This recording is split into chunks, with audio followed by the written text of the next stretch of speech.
Hello, Donna here. Welcome to my channel, Transcending Trauma, Speaking to Solutions.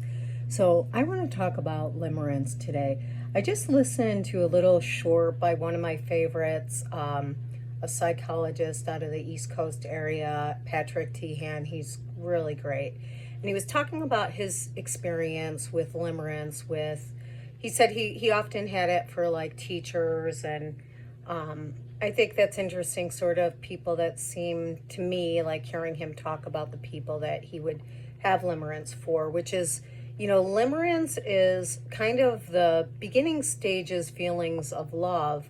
But I think people that tend to have limerence, which is, more kind of obsessive or magical thinking love, tend to be people that have trauma backgrounds or something traumatic happening in their life, and the brain really it's those of us that have gotten into the habit of magical thinking in order to self-soothe during and this is not in our awareness until we're aware of it. It's like anything else. The brain is amazing.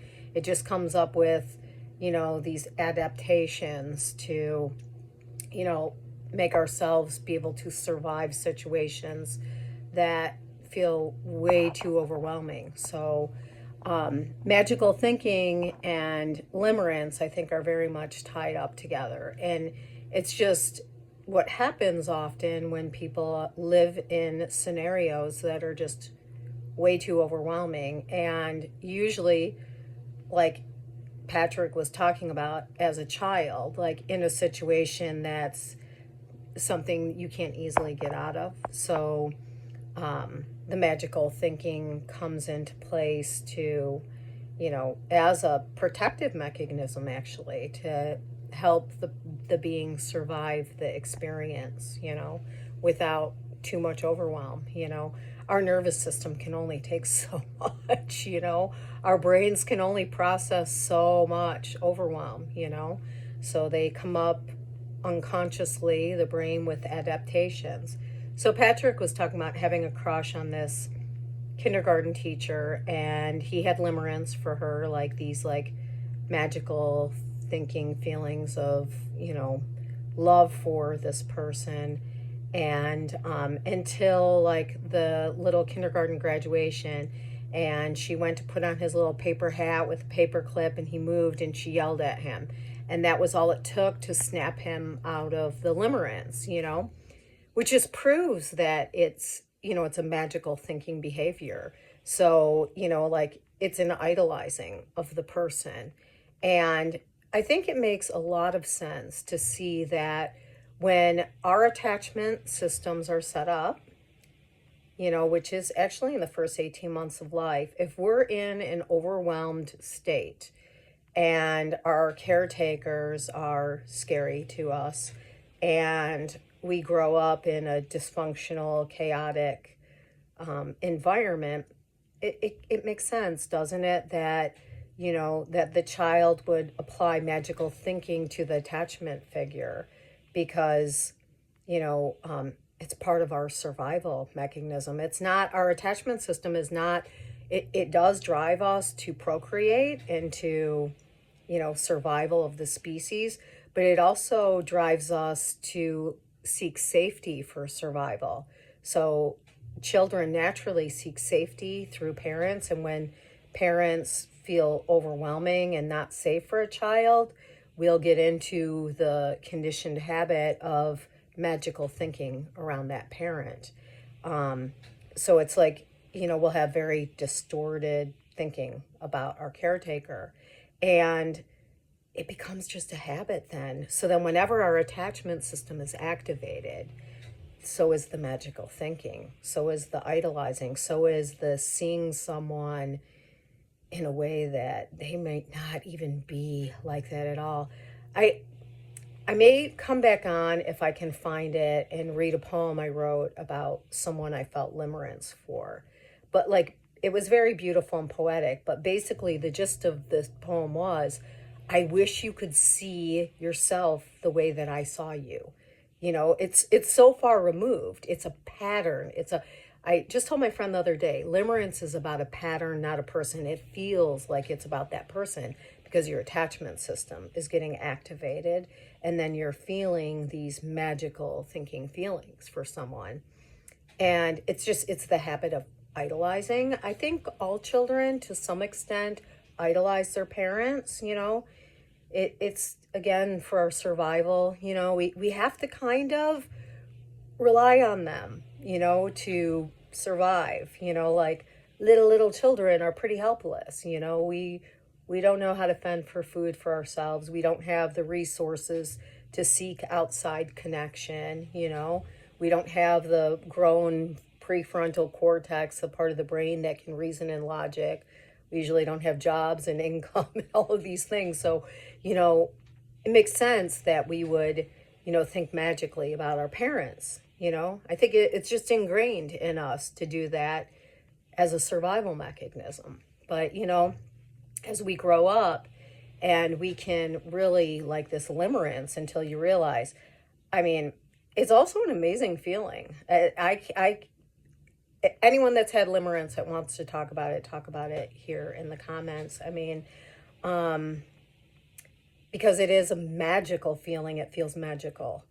And so instead of feeling the overwhelming feelings of anxiety the child felt, they felt overwhelming feelings of love and idolization for the parent. And, just like Patrick talked about with the teacher having that bubble burst, it kind of helped me, like, this is going to be vulgar. I told this to someone that was like having limerence about someone. I'm like, he throws up and he goes poop, like that book, Everybody Poops, and she's like, oh my God, like, because it bursts that bubble. It pops that delusion of fantasy. A kid can't even let go of that delusion because, again, the survival's there. But once we become adults and we can choose partners without magical thinking, it's best to realize everybody poops, everybody throws up.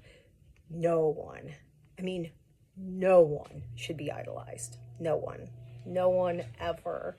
We could get deep into spiritual philosophy, but like, there is no one that, like, God talks about it. Even I don't think like some people's views of God, like that he's arrogant and he wants to be idolized over anyone else. I think that's a creator loving his creation because he knows that no one deserves to be idolized. They will disappoint you. They will poop. They will throw up. They're just fallible, flawed beings. And please don't distort what I'm saying. I've been gaslit enough in my life. I'm not saying to never love anyone, I can love someone through their throw up and I can love someone even though they have natural biological processes like going to the bathroom. But I do not need to idolize someone with love, no one deserves that position. And if you think about it too, it sort of always makes the relationship one up because, like with a parent and child, the parent is up here and the child is down here, reliant, and so when you're idolizing someone, you're putting them up here and you're down here. So like there's never any real true connection. Connection happens side by side, like no one's better than anyone else. We're both right there with each other, side by side, doing this thing called life that's messy, full of the poop and the throw. I'm sorry for that, but it's just reality, And so limerence is not about reality. It's about fantasy. And like, forgive yourself even for having it. It was an adaptation to protect yourself when your survival was being threatened, and so you came up unconsciously with this way of idolizing people that activated your attachment system. It's also and then I'm going to end. I think the phone's going to die. When we never really received like normal, just regular love, you know, where there was always that skewed, you know, hierarchy. And so it's just a habit. So, you know, forgive yourself, you know, like thank that little girl for coming up with an adaptation that protected her and helped her to feel safe during overwhelming connection.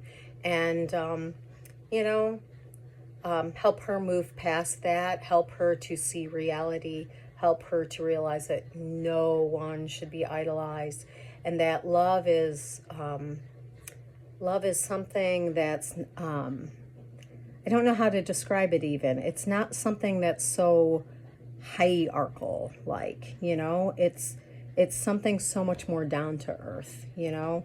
I'm thinking of Corinthians now. Love is patient, love is kind, you know.